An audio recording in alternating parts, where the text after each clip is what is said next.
Rape क्या, rape सिर्फ महिलाओं का होता है, मर्दों का रेप नहीं होता है क्या? आपका प्रोविजन नहीं है क्या? स्टॉकिंग नहीं होती है मर्दों की? अच्छा, जस्ट होता है सर, आप हंस रहे हैं, होता है। आपकी हंसी इस बात का इकरार है कि आप जानते हैं कि पेटी केसेस में when the occasion is past, किसका मतलब क्या है?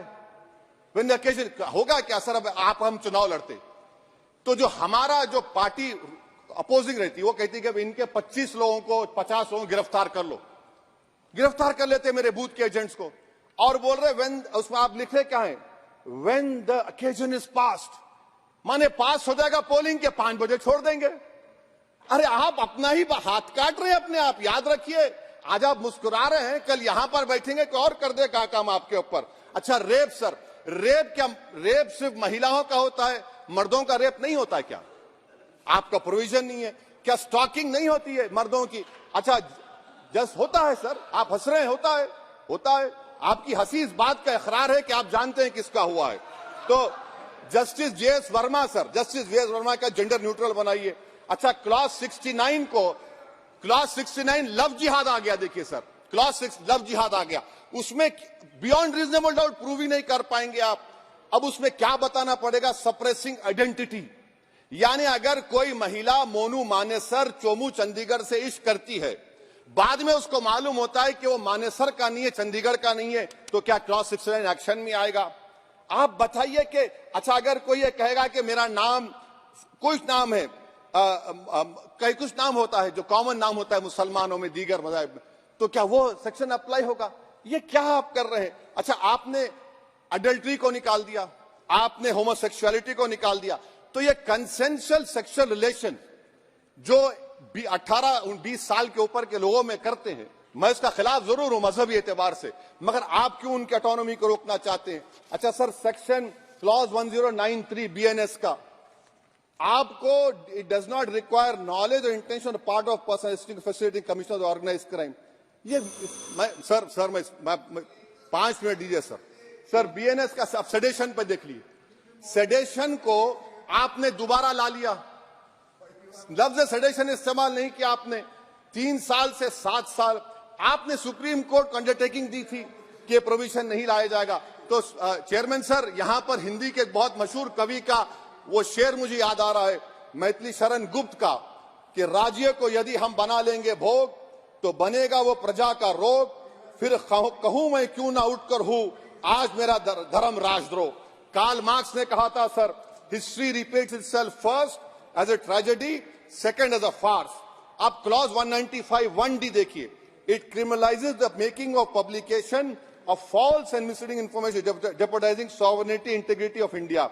वेग है, यानी जो कोई भी पत्रकार इन्वेस्टिगेटिव जर्नलिज्म लिखेगा आप उसको इस्तेमाल कर लेंगे और जेल की सलाखों में उसको डालकर आप सड़ा देंगे।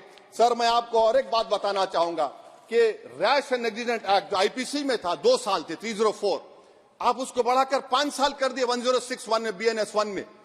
और rash and negligent driving 304 IPC में था 2 साल की सजा, आपने 10 साल कर दिया। ये क्रिमिनल जुरिस्प्रूडेंस का हिस्सा नहीं है। अच्छा, क्रिमिनल ऑर्गेनाइजेशन उत्तर प्रदेश में यूपी गैंगस्टर एक्ट में एक चार्जशीट में गैंगस्टर एक्ट लगता।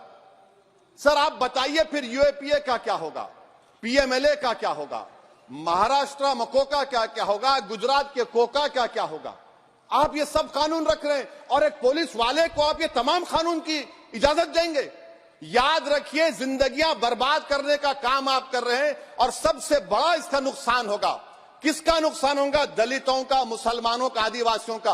और वो पॉलिटिकल पार्टीज जो कल आज सत्ता में है, कल नहीं रहेंगे, वो बदले की भावना से काम करते हैं। सर मुझे पुलिस ने पीटा सर, 1999 22 दिसंबर को मेरे सर पर 20 टाके लगे, पीठ से लेकर पैर तक मारा गया। आपको मालूम सर क्या हुआ?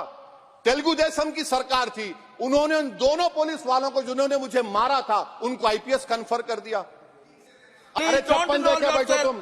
प्लीज आप बैठ जाइए। टेररिज्म का देखिए सर, आप बैठ जाइए प्लीज। यूएपीए का सर, मैं खत्म कर, टेररिज्म उनको रोकिए sir. Okay please sit down sir. Terrorism का डेफिनेशन में आप देखिए, यूएपीए का सेक्शन 16, यूएपीए का सेक्शन 16 क्लॉज 113 में आ गया। यूएपीए का सेक्शन 15 क्लॉज 131 में आ गया। देख लेंगे उसको, देख लेंगे। यूएपीए का आपत्तिजनक अंश निकाल दिए जाएंगे। यूएपीए का प्लीज, क्लॉज प्लीज। 18 113(4) में आ गया। यूएपीए का क्लॉज 18 113(3) में आ गया। यूएपीए का क्लॉज 20 113(5) में आ गया। यूएपीए का सेक्शन 19 113(6) में आ गया। अरे भाई साहब, फिर क्या बचा है? आप यूएपीए से, मकोका से, गुजरात कोका से पीएमएलए सब ला लिए। तो स्पीकर सर, मैं अपनी बात को खत्म करने से पहले मैं उम्मीद कर रहा था कि मैंने वजीर दाखिला का एक स्टेटमेंट सुना था अमित शाह साहब का कि जब गुजरात के होम मिनिस्टर थे तो उन पर जुल्म किया गया, उनको दबाया गया। मगर हम ये समझ रहे थे कि जिस शख्स पर नाइंसाफी हुई है, जो वो क्लेम कर रहे हैं, तो कम से कम वो दूसरों से नाइंसाफी तो नहीं करेंगे। आप क्या कर रहे हैं? अरे ऐसे हजारों लोग हैं जिन पर जुल्म हो रहा है, ना उनके पास दलील है, ना उनके पास वकील है, ना उनके पास आजादी है। तो ये तीन सर मैं आखिर एक लव ये तीनों कवानीन हमारे मुल्क की जमहूरियत के लिए, इन गरीब तबकात के लिए नुकसानदेह साबित होगा। और ये सरकार को मैं चार्ज दे रहा हूं, आप चेक रिपब्लिक में निखिल गुप्ता बैठा है, लेके आओ ना उसको। कुलभूषण यादव पाकिस्तान में बैठा है, लेके आओ ना। कतर में हमारे फौजी बैठे, लेके आओ ना उनको। अरे कहां तुम्हारी देशभक्ति है? अरे निखिल गुप्ता को लाओ, इस कानून में इस्तेमाल करो। मगर वो नहीं बोलेंगे। मैं इस कानून के मुखालिफत में खड़ा हूं जो भारत की जमहूरियत के लिए खतरा है।